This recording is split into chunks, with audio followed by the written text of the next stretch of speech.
Right. So, 23rd of March, Rabbi First Pirkei Avos Pesach. okay, very good. Right. Um, yeah, we're explaining right now that the pasuk which brings down the Egyptians' concern over the Jewish involvement in the possibility of a war, and then joining with the enemies of Egypt, and therefore leaving Egypt defeated, that would give rise to the eventual uh, slavery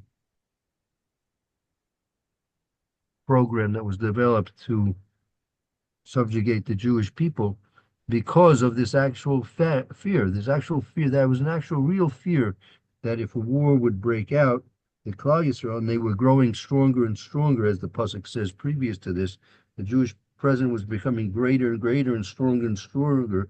So it was an actual fear of war, and as it begins with the incidents that occurred surrounding the burial of Yaakov Avinu in the Mars Makpelah, as the Midrashim, Chazal, Gemuras, and also specifically in other Svarim, Seder Adoros particularly goes into detailing the events, and the with the burial of Yaakov Avinu in Marsa Machpelah. So, as you know from the parsha itself, there was a great procession. The Levaya of Yaakov Avinu was attended by all the nobility of Egypt, all the nobility of Canaan, and also Esav came. Esav, the Yaakov Avinu's brother, came to the Levi as well. So in Oh, Esav, actually, there were many eulogies made there. And actually, Esav also made a usual eulogy for Yaakov Avinu. And then at the end of the eulogy, so now it's time to bring Yaakov to rest in the Mars Machpelah. So at that point, Esav, and he was there with all his family, and his close family, his outer other relatives as well. So Esav began to protest as they were bringing the Mita of Yaakov Avinu into the Mars Machpelah. So Esav protested and said, "That's not his place. My place is there. I'm the Bechor. That's my place. You're not going to bring him into where I'm supposed to be buried." Esau demanded he be buried in the Mars Machpelah, and not Yaakov. So so Yehuda and Yosef started discussing with Esau the whole details, and he said, "We have a document that says that you sold it to Yaakov." He said, "Yes." He said, "Yeah. Where's the document? Where's the document?" He says, "It's back in Mitzrayim." So Yosef sent Naphtali. He ran very fast. Well, he was a fast runner. He sent Naphtali back to Mitzrayim to get the document, the star, the deed of the sale of the Mars Machpelah, Esau's portion in the Mars Machpelah to Yaakov Avinu. So as this was taking place, so then a skirmish developed, and they began to clash. The forces of Esau were clashing against the forces of Yaakov Avinu, and the brothers as if they caught. So Hush ben Dan. Dan had a son. His name was Hush because he didn't hear. He was deaf. He did not hear. He was and he since he didn't hear, he wasn't in the main fray of the battle, and he was off to the side, and he was there with the children guarding the children, right? So, but he saw that the Leviah was being held up, and there was a fray taking place, and he wanted to know what's going on. So they motioned to him that Asa was causing trouble. So he didn't think about anything twice. He took a mallet, and he walloped Asa on the head, and his eyes popped out his eyes, and then Yehuda saw that Asa had been wounded. So Yehuda came and take a sword, and he cut off his head, and the head of Esau landed into the lap of Yaakov. And with Esau dead, so they forcibly, therefore, brought Yaakov to his resting place in the Marsa Makpelah. And then they continued to fight. They continued to fight, and they killed many men. I think it was 80 men of Esav they killed out. And they also took captive Eliphaz. Eliphaz was the um, son of Esav, and they took him captive and they brought him to Egypt Huh. as a captive, as a prisoner of war. Wow. So because of that, right after Yosef returned to Mitzrayim after the Levaya, and Eliphaz was put into jail, captive, and so there was a series of wars which were taking place because the Bnei Esav wanted to get back there. Now that he was now their leader, he was the head of the family, so they wanted to reclaim and free their captive head of the family. So they had a series of war against the Egyptians. So in one of these wars, the um, the Egyptians were battling the Bnei Esav, and they called into the battle the Jewish regiment, the Jewish regiment. And what happened was, as the Jewish regiment was advancing into the battle, the Egyptian regiments withdrew, leaving the Jews very vulnerable and alone on the battlefield against the Bnei Esav. And it turned out that the Bnei Yisrael did win. They did win that war and that battle rather. And however, on the way back, they realized they had been tricked by the Egyptians, so they started to kill off some Egyptians as well. Right. So when everyone returned to Egypt, right, and Eliphaz was still held captive by the Egyptians. So Hmm. the Egyptians began to be concerned because the Jews had now grown great and many in number, and they proved their expertise in battle, and they were worried that, logically speaking, the Egyptians were thinking about it as follows: the Jews, after all, what did the Jews have in common with the Egyptians? Really, not much at all, but rather they're they're brothers to Esav, Edom, and they're brothers to Ishmael. So the Egyptians, reasoned, and that's what this pasuk's referring to. The Egyptians, reasoned that if there would be a war that would break out, it's more logical that the Jews would side with their brethren, Esav, Edom, and Ishmael. So they now decided, because of that concern, that they would have to do something to enslave the Jewish people, that they shouldn't become too powerful. So that's what this pasuk is in fact referring to. Wow.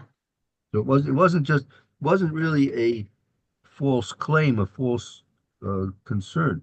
It was a very real concern. You know, they have these people that they get paid to figure out what's the worst case scenario, what's the worst thing that can happen, right? The big think tanks all over the world thinking about what's the worst things can happen. I remember I told you about this, I think, at least once. I remember reading in a newspaper. This is going back.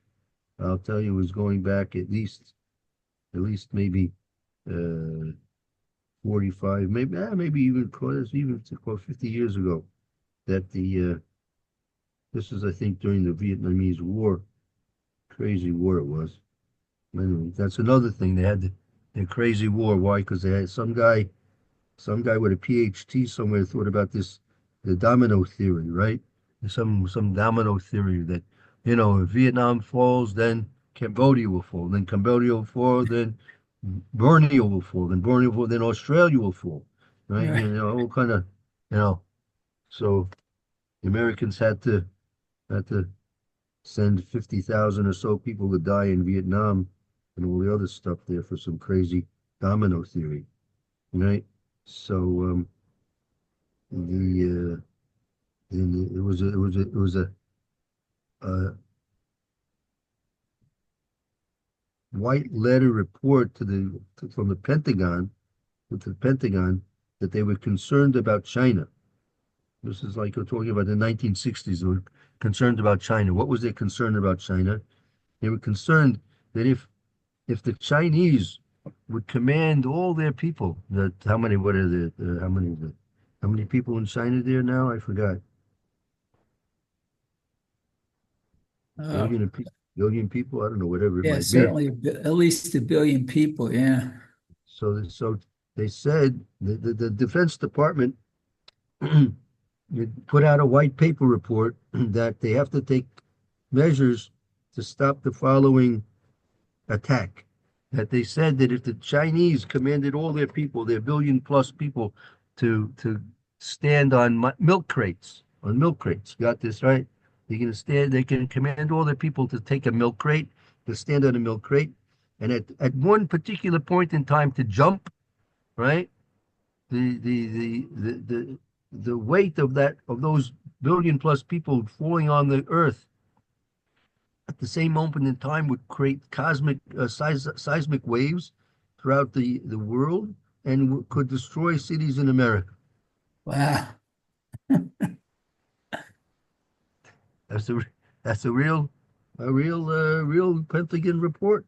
Yep, real Pentagon report, and that so you see, people get paid for thinking about what's the worst possible thing that can happen. So here, when we say that the Egyptians were concerned about the Jews joining in a war, it was a real possibility, right? So it's not simply that they had it's not there was like some kind of anti-Semitic type of a thing that they had a prejudice against the Jews. No, but they had actually had some real concerns about the Jews, perhaps joining in with enemies of theirs, and that would cause the Egyptian civilization to fall and result in the Jewish freedom. But so that's what the Machaber is saying over here. There were many different possibilities of of a of being freed. It wasn't, why did it have to be that we would be mushubadim? Why does the Baal Haggadah that say that if Hashem didn't take us out of Mitzrayim, Vizroy Natuya, right? Viat Kazak Vizroy Natuya, why would we still be left in there in Mitzrayim? Could have been other ways to come out. That's his question. Okay, let's Wow. go on to the second paragraph. Okay. Let's see. לכן, whoops, hold it, I just lost everyone. There we are. Okay, לכן נאמר, ביישוב כל הספקות נזכרות. And so therefore it is said, And in answering all the speakers, all the questions that were mentioned. oh, okay. Answer all the questions. Okay. Let's see. Kol Sveikot Niskarot that were mentioned, right?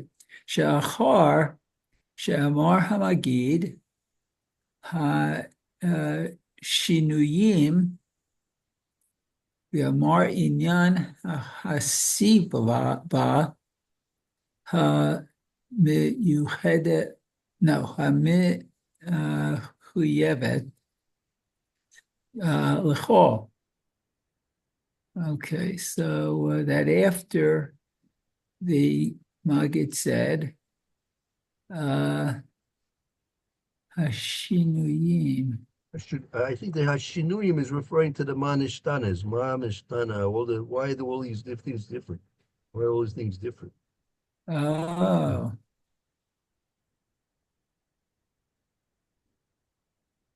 Wow, okay. Wow, all these things different. Okay. Amar inyan hasiba hu yevet lekol. Okay, and he said the matter of hasiba, is that the gathering?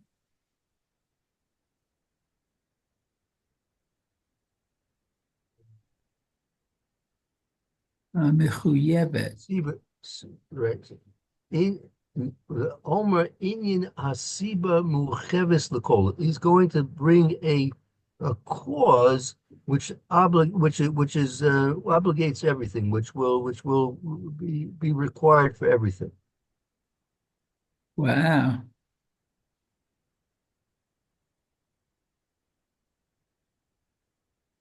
Okay. Let's see. Lehorot al hachirot, the room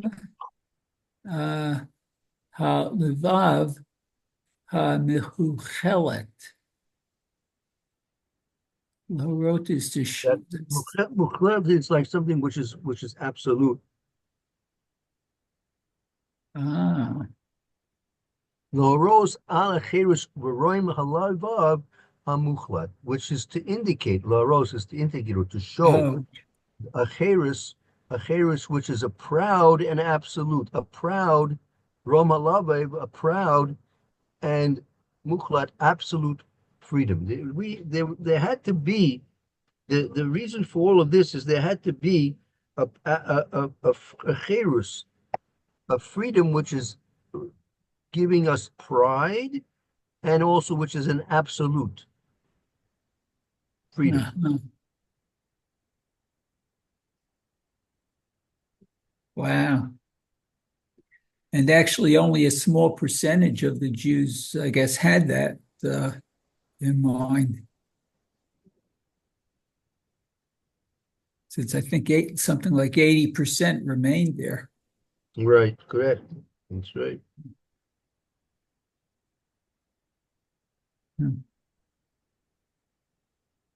Okay. So the next paragraph, let's see. Natan teshuva al zeh. Okay, so he gave an answer about this. I'll see you. I'll see you, Lou. Okay, have a good day. Thanks. You gonna be around for lunch? What? You gonna be around for lunch? So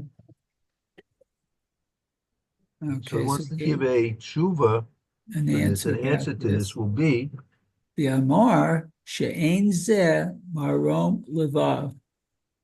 And he said that this would not bring pride. right. Meaning, if like as he suggested, Klal Yisrael was redeemed from Egypt through the process of, let's say, the Egyptians letting us out, going to war, any one of these other things, that would not be a reason for pride. Uh-huh. Okay, so it won't be a reason for pride. Aval lehorot she avadim hayinu lefaro b'mitzrayim v'hotzianu Hashem b'yad chazakah.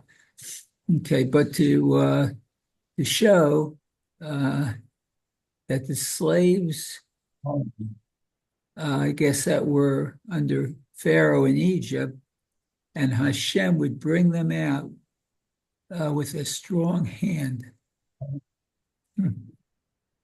Right. That's what was necessary to do. It was necessary to show, right, that we were avoiding to Paro in Mitzrayim, and Hashem was the one who took us out b'yad kazaka Mizraim to.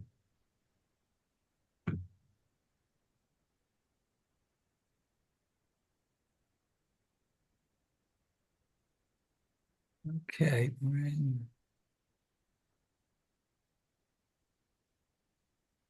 As a matter of fact, there's a forget which Haftorah it is. I think there's a Haftorah in Yoshua that when Kalev found refuge with I forget the woman's name, but the woman told him about, we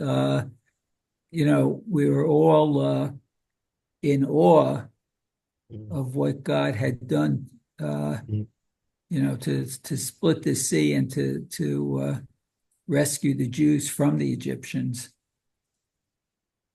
So Right. it sort of made the world news, I guess, in those Oh days. yes, that was one of the purposes of the Makos and Amsu. Correct. Okay, let's go on. She'eved she'adonav she'icharer barar oto miritzono ein lo rom levav. Okay.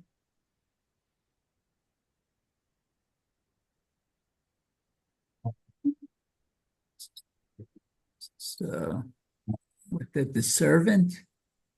Yeah, right. She'ebed shadano shichur also, Rutzono, right? That a slave whose master frees him willingly, Ein lo Right. rom levav. He has no pride. There's no reason for pride.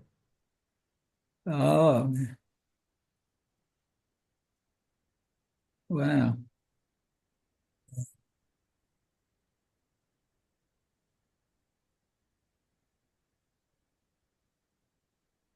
Okay, has no pride. Ki I'd call Yemei Olam Hu Kufuf Tachat Ha'adon. But because until all the days forever, he was kafuf, sort of bent under his master.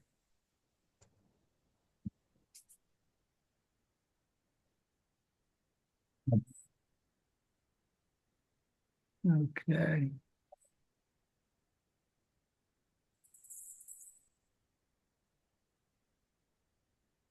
All the days.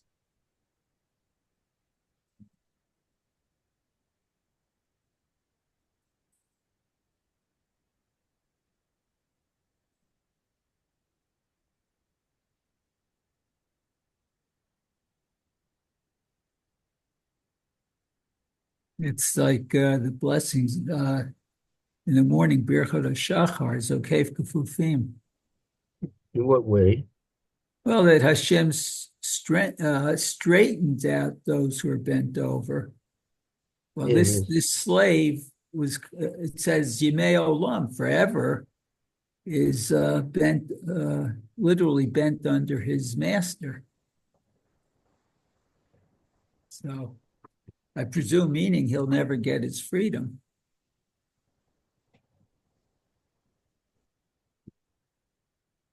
Okay.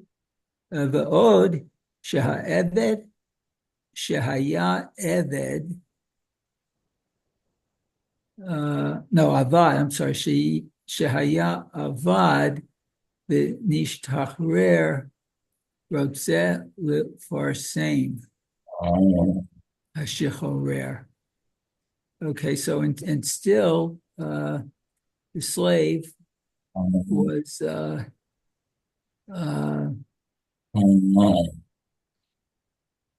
I guess indentured, whatever. The nishtachrer. And nishtachrer is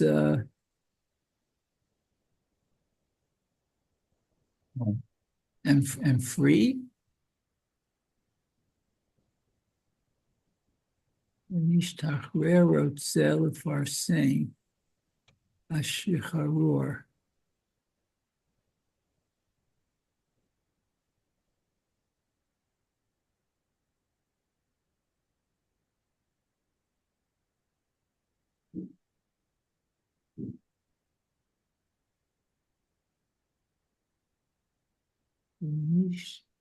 Rare.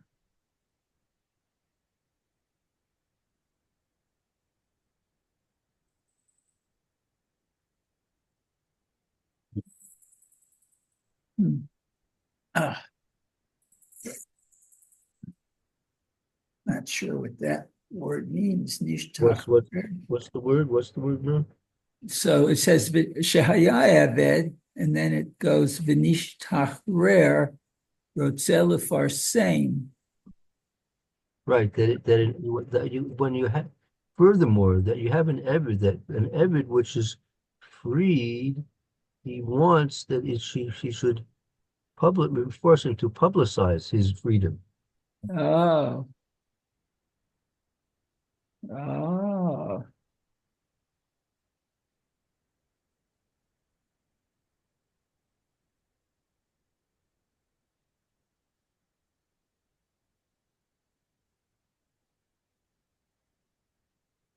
That's interesting. Okay, hold on.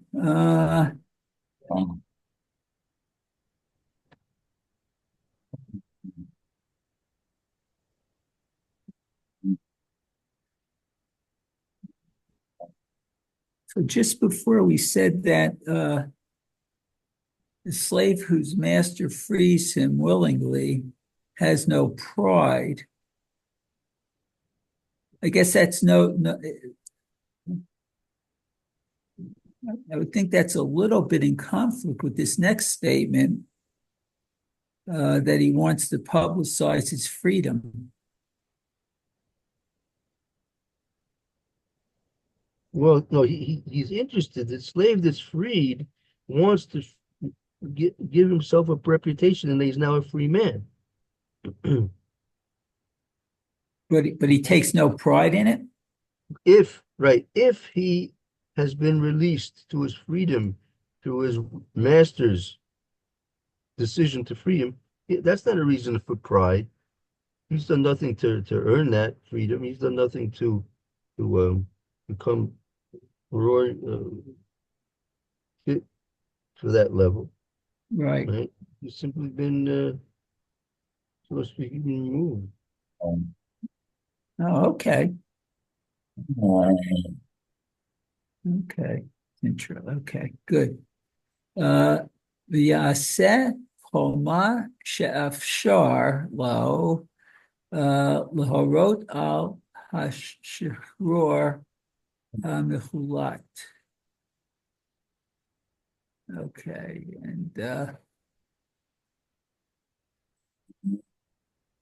and all, let's see, will do what is possible for him to show his freedom and the hulat. What's that, like his deserved freedom?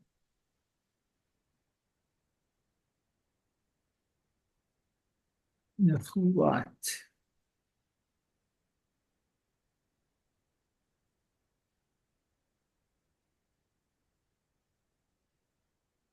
You see the point here that's being made? That the question was, well, Hashem has lots of different ways to free the Jews from Mitzrayim. Why couldn't he just have put into Pharaoh's mind, let them out, let them fight their way out for war? But no, because that wouldn't be a reason of pride. The pride would be, right, if someone is to come out of Mitzrayim with a pride, that Hashem was the one who took us out of Mitzrayim. And we come out because the Egyptians allowed us to. Well, we're always indebted to the Egyptians. That would be like a thorn in pride. Right. Oh, okay.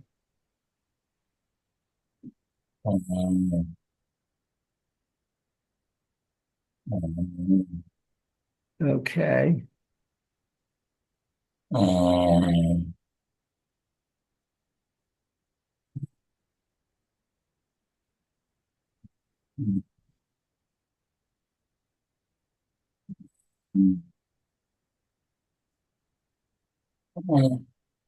Okay.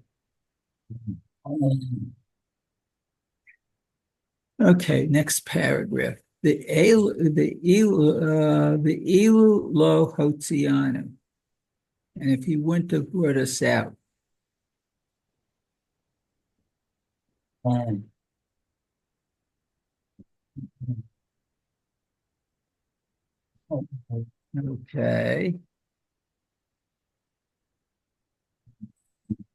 Ratzalomar, that is to say, she'ilu lo hotzianu biyad chazakah rach b'ritzoy. That if he didn't bring us out, what, with a strong hand,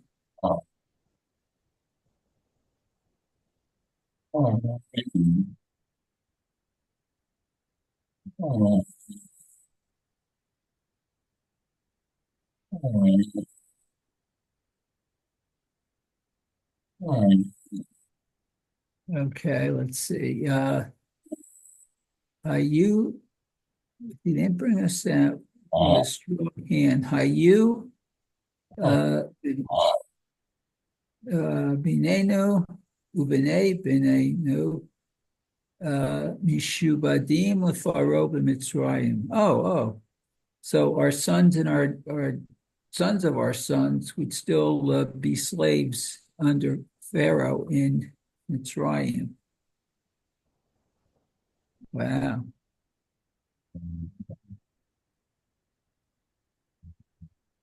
Okay.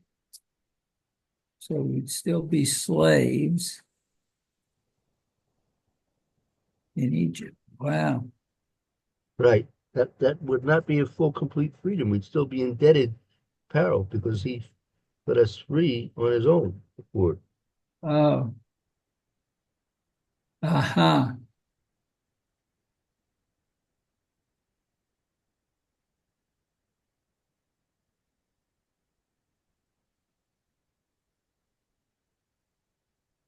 Okay.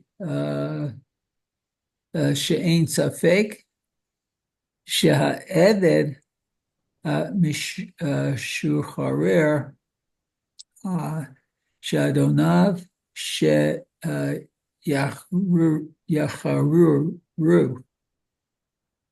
Okay, so that there'd be what? No doubt that the slaves that were free, that his is that Adonav, is that Hashem? His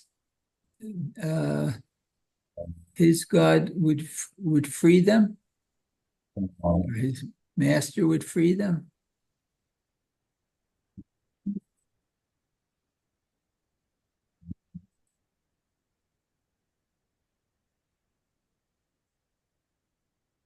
Let's see.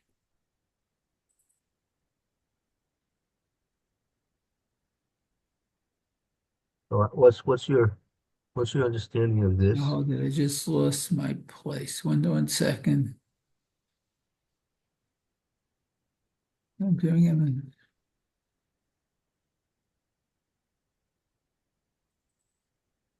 No, I just lost my place. One second.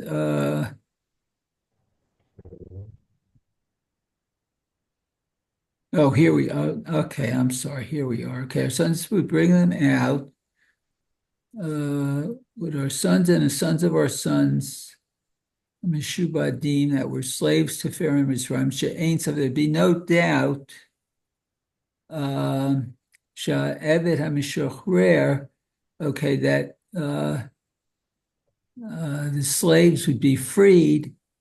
Oh, the question was She'adonav Sheyachror, that his master would free him. My question was, is this Adonav meaning Hashem?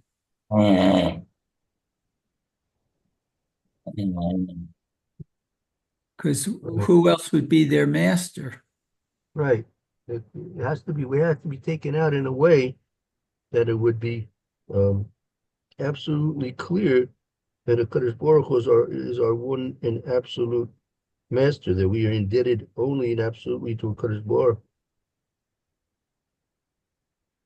Hu. Oh, okay. Hashem.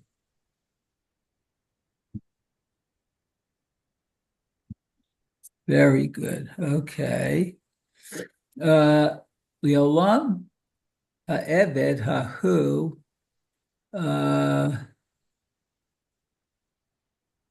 im she no im hiyut, maybe am hiyut shelo yikra eved im kol zeh hu mishu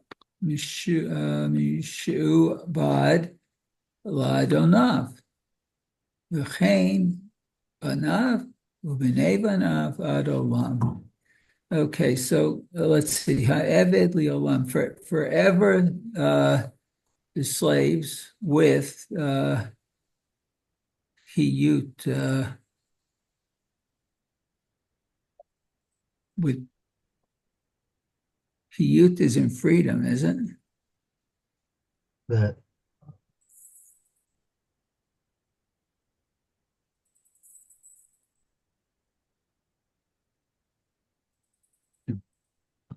to be Yetzia Sam Biyad Chazaka.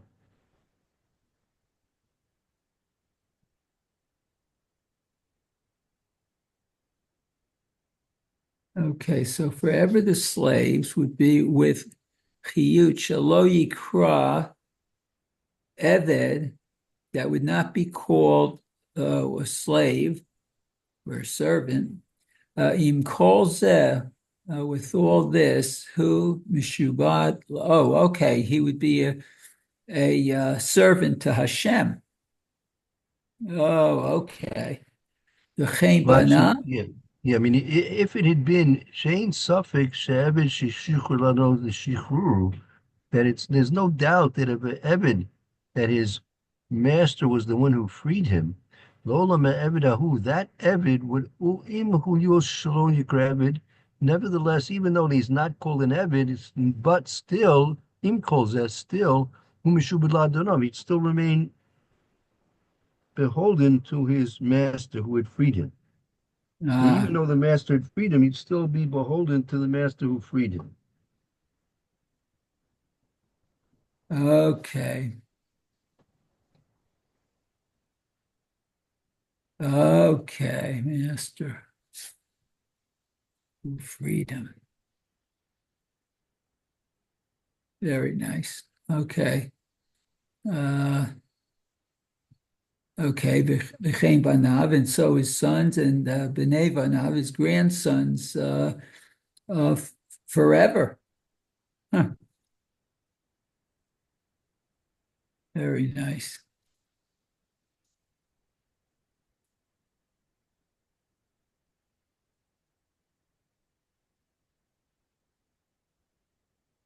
That's why we have Pesach and the Pesach Seder, That's to right. remind us of this. It had to be absolutely only a Kaddish Baruch Hu, because if we had been released from Egypt in any other way, whatever way we would have come out of Egypt, we would be eternally indebted to that person or that power or whatever it would be that allowed us to be free from Egypt, and that would take away from our service of a Kaddish Baruch Hu. So Kaddish Baruch Hu wanted us to come out of Egypt in a way that it was absolutely clear that Kaddish Baruch Hu was the one and only cause of our freedom. And therefore we're completely, absolutely indebted to Kaddish Baruch Hu and to nothing else. Very Nothing nice. else. Wow. The Im Locain, we'll just finish up this last paragraph. The Im Locain, Oh, okay. if we would not be grateful to that other possible uh, way of coming out, if we wouldn't be indebted to them for taking us out of Mitzrayim, and if it had not been Hashem HaKadosh Baruch Hu, it would have been some other means by which we came out of Mitzrayim. If we wouldn't be indebted to that, there would be Kofato, would be an ingrate. Wow.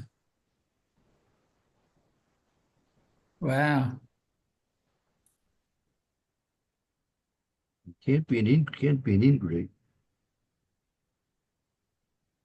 Wow. Okay, so let's see. Let's see. זה גם זה לא רצה השם יתברך להוציאם ברצון פרעה. Okay, and because this also Hashem Yitbarach, okay, would not want to bring Lotziam, to bring them out with the desire of Pharaoh. Oh, okay. Rak Baal Karcho Ayadei Machot. Oh, okay. Only with the master of his power by means of the Machot, the plagues. Mishunot, all the different and all the different and I guess evil or bad, not really evil, bad plagues.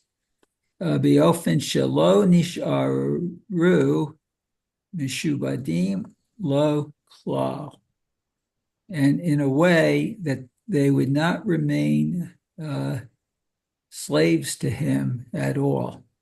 Wow. Okay. Very good. Okay. That means, therefore, Hashem wanted that we come out exclusively through His divine intervention, exclusively without the aid or assistance of any other method, and that would allow that we are completely, absolutely meshubed exclusively to a Kadosh Baruch Hu, that all our hakars are told, all our thankfulness is directed exactly and absolutely to a Kadosh Baruch. Uh-huh. Okay, very nice. Okay. It's Hashem then. So we'll continue shortly with the Mishnah Berurah here. Okay, great. All right. Very good. Okay, see you both soon.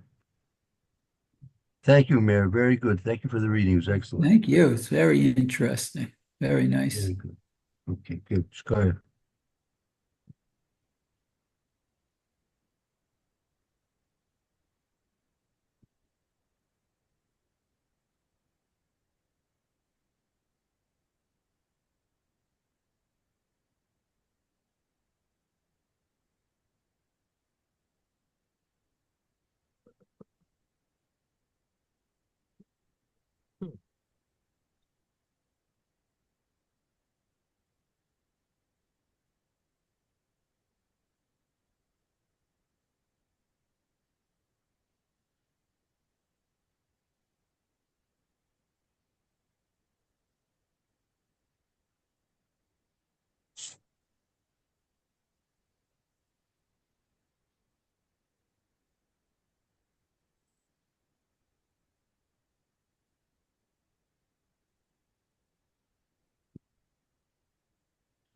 Yeah.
Oh, boy.